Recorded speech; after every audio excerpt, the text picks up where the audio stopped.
On the shores of Tamil Nadu, on the eastern coast of peninsular India, is a marvelous town of temples carved out of the rock. Mamallapuram was one of the greatest seafaring ports of ancient times. Coins found here testify to extensive trade with Rome and other places since at least the 1st century.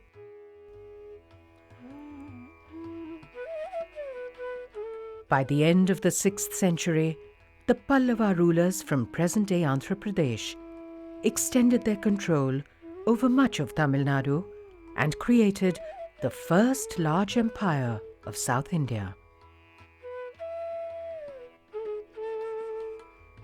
It is from the time of the rule of King Mahendra from 600 to 630 AD that numerous inscriptions have been found, and Pallava history is documented.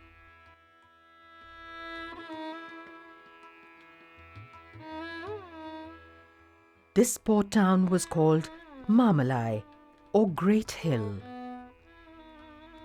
Mahendra's successor, Narasimhavarman, known as Mamalla or the Great Warrior, expanded the facilities of the port. Ships sailed constantly from here to Sri Lanka and Southeast Asia. Narasimhavarman changed the name of the port to Mamallapuram, or City of Mamalla.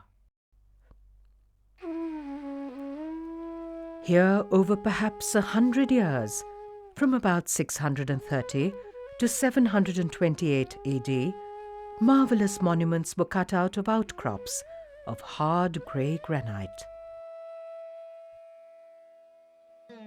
Cliff faces were transformed into a teeming world of animals and people. Boulders were carved into fine temples. Rocks were chiseled into the shapes of animals. The magnificent temples of Mamallapuram reflect fully developed styles of South Indian temples. Obviously, such temples must have been made for a long time prior to this period. The earlier ones must have been made out of ephemeral materials and have not survived.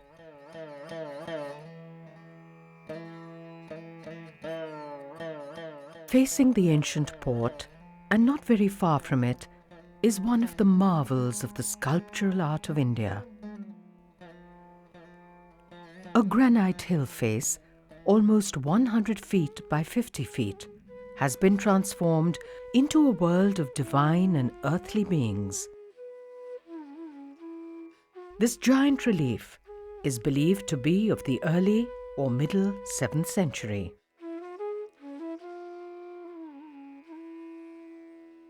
This tableau presents the auspicious moment of the descent of the river Ganga to bestow her blessings and her treasure of fertility to the world. Some scholars have also interpreted the scene to be of the penance of Arjuna, the hero of the epic Mahabharata.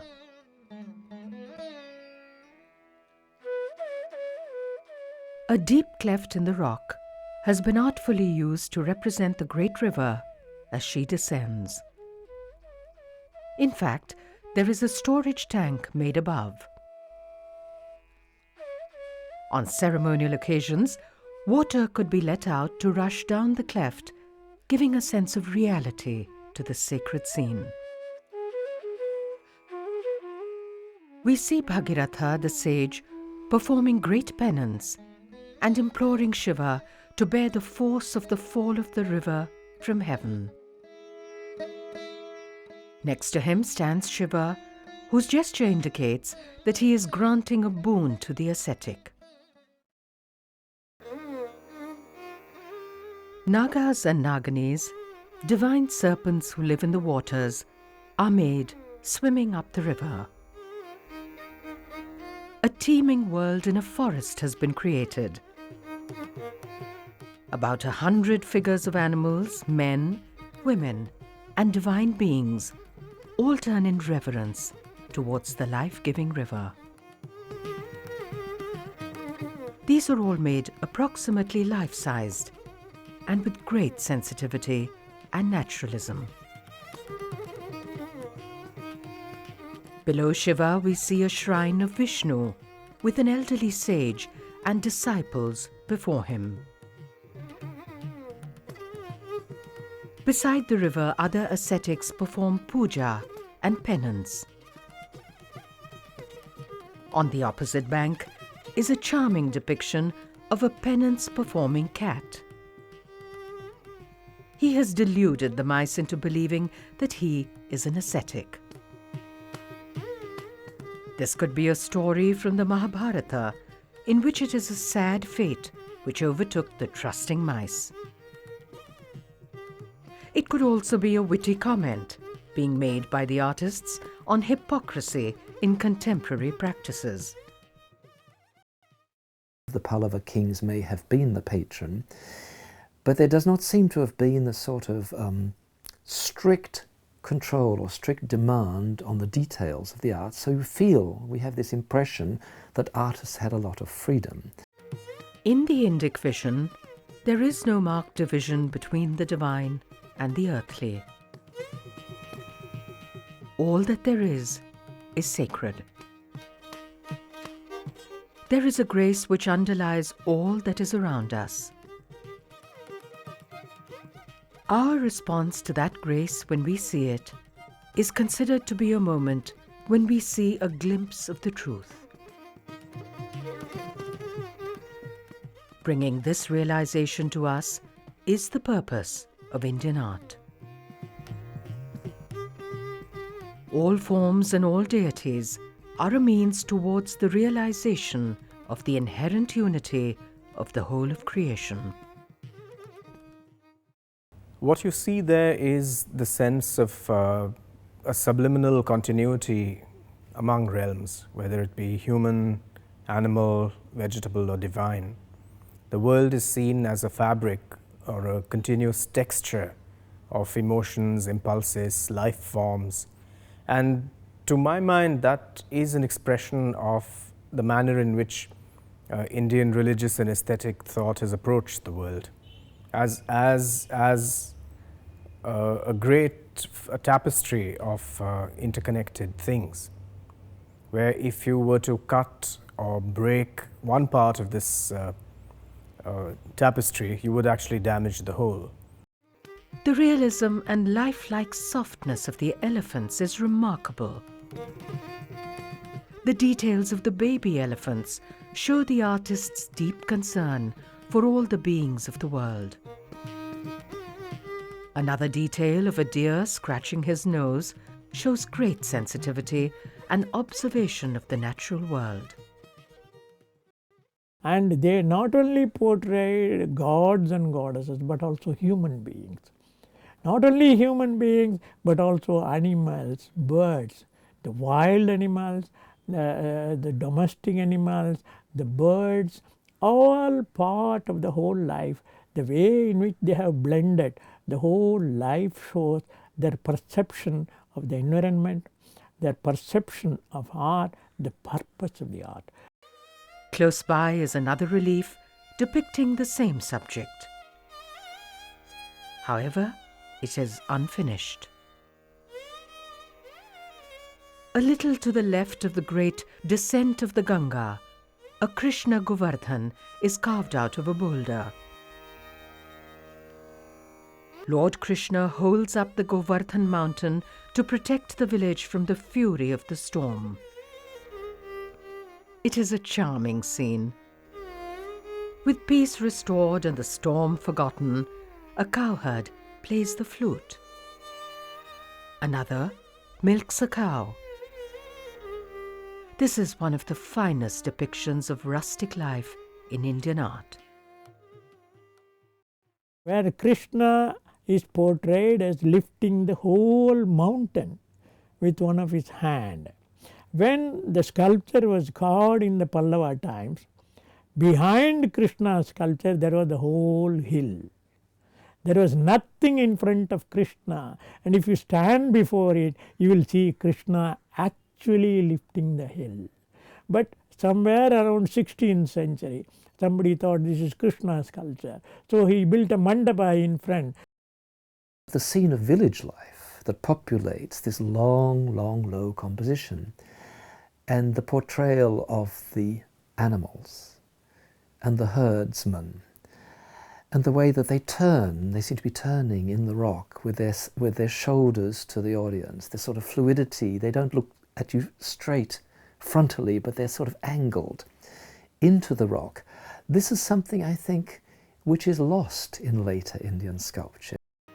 The soft rendering and slender forms of the Pallava idiom are again seen in the Varaha Mandapa of around the middle of the 7th century.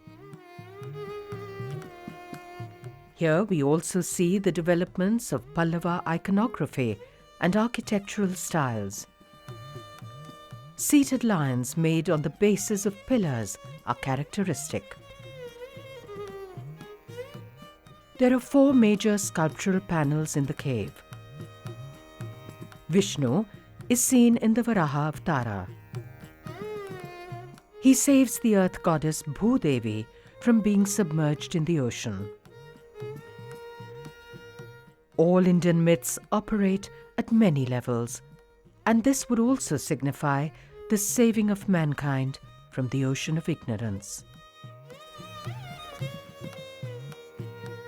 Vishnu is again presented in the form of Trivikrama, the conqueror of the 3 worlds. The rear wall of the cave has Gajalakshmi made on it. Lakshmi, who represents prosperity, is here lustrated by elephants. Also on the rear wall is a relief of Durga, who represents victory over ignorance. In Pallava art, the figures are slender and delicately made. The scale is naturalistic. A very unusual form of a cave is made on the outskirts of Mamallapuram. 11 vyalas, or lions with horns, are made on the facade. One of the most magnificent depictions in Mamallapuram is that of Mahisha Surmardani, made in a 7th century cave. It is entirely different from earlier representations of this subject. Durga, a feminine aspect of Shiva, battles the demon buffalo or Mahisha, who represents the evil of ignorance. It is a most animated scene, and unlike before, the scale is naturalistic. Here the demon has a human body and the head of a buffalo. The natural poses of the figures, advancing from one side and pulling back upon the other, enhances the drama and realism of the subject. The self-assured gunners of Durga's army of righteousness are unforgettable.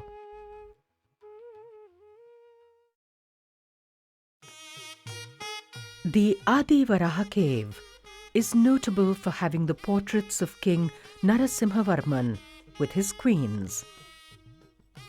There is also a representation of his son with his wives.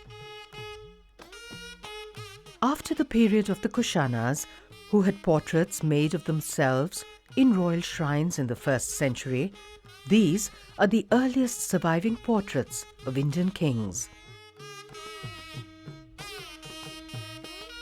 In early India, the purpose of art was always to take our thoughts away from the passing reality of the world to that which was eternal. Therefore, art did not traditionally depict ephemeral personalities. From here onwards, we see a shift taking place, and emphasis begins to come upon the personality of the monarch. There are 9 monolithic freestanding temples cut out of boulders. 5 of them are in one group. These are the earliest such edifices in India to be carved both on the outside and the inside out of rock.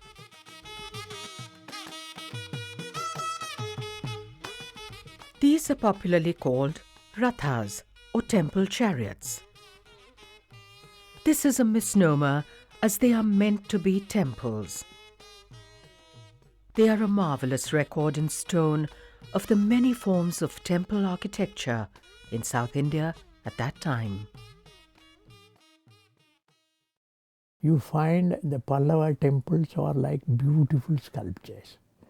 Each temple, it is not the architecture that overtakes you, but it looks like a beautiful sculpture. The monoliths are named after the 5 Pandava brothers of the Mahabharata epic and their common wife, Draupadi. They form a coherent group and were probably made in the middle of the 7th century. The smallest temple is called the Draupadi Ratha. It has a curved roof, which is believed to be modelled after the thatched roofs of that period. The shrine is dedicated to Durga. The lion on which she rides is made outside the temple. Arjuna's Ratha shares the same platform with the Draupadi Ratha. This is an early example of a developed Dravid or South Indian styled temple. The 2-tiered pyramidical roof is capped by a dome-like element called a stuti. In South India, the term shikhara refers to this crowning element, whereas in North India, shikhara means the whole temple tower. Half figures are made on the upper levels, which convey the impression that they are partly hidden owing to the viewer's perspective from below.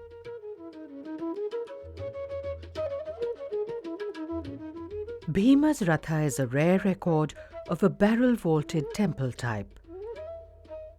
The long shape is appropriate for the large depiction of the reclining Vishnu, which remains unfinished inside. The unfinished Dharmaraja Ratha is the largest of the group.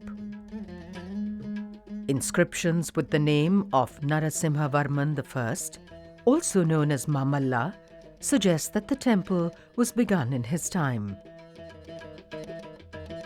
It presents the fully developed southern temple style as seen in the Arjuna Ratha. These form the basis of the temples to come in the later Chola, Vijayanagara and Nayaka periods. A portrait here of King Narasimhavarman I is remarkable.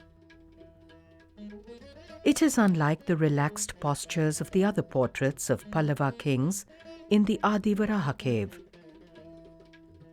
This is made just like a deity in a niche and is accorded strict frontal formality. The unfinished structure shows how the sculptors cut the stone from top to bottom, using the uncut rock below as a platform to work from. The 5th temple of the group takes on an apsidal shape, which is not used very often in Indian temples. This is known as an elephant back-shaped temple. Interestingly, the sculptors have made an elephant right next to it, perhaps to illustrate the point. Built right next to the lapping waves of the sea, one of the glories of Mamallapuram is a temple with 2 towers known as the Shore Temple.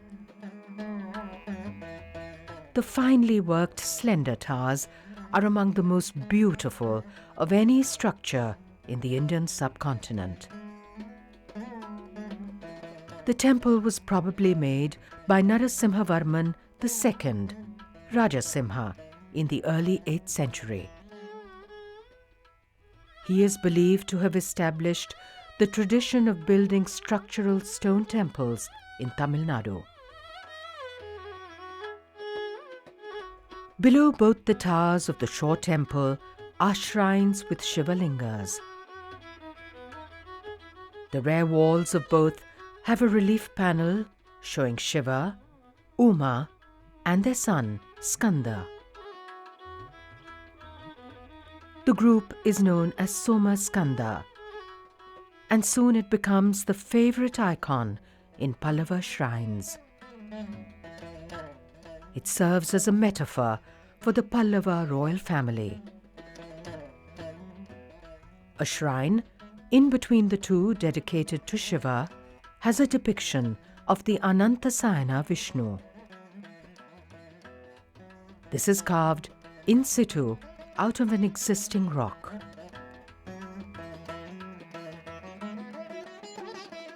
Over 1,200 years of salt-laden winds have taken their toll, and the profusion of sculptures on the temple has been considerably eroded. However, what remains shows the highest standards of artistic achievement. You find that the way in which they portray cows, birds, elephants, for example, is extremely close to the way we observe nature. And it seems very important for Indian sculptures to somehow communicate the breadth of these animals. What gives the art of ancient India a special place is its vision of the world. A vision which sees the same in each of us, in men and women, in animals, plants, trees, even the breeze which moves the leaves. It sees a unity in the whole of creation, which imparts a great harmony and compassion to this vision. For 1,000 years of the prolific creation of sculpture, it was an art sponsored by the people. By the 7th and 8th centuries, inscriptions and royal portraits show that the Pallava kings began to take a direct interest in sponsoring the art. We will see in the centuries to come how this shapes the future of the art of India.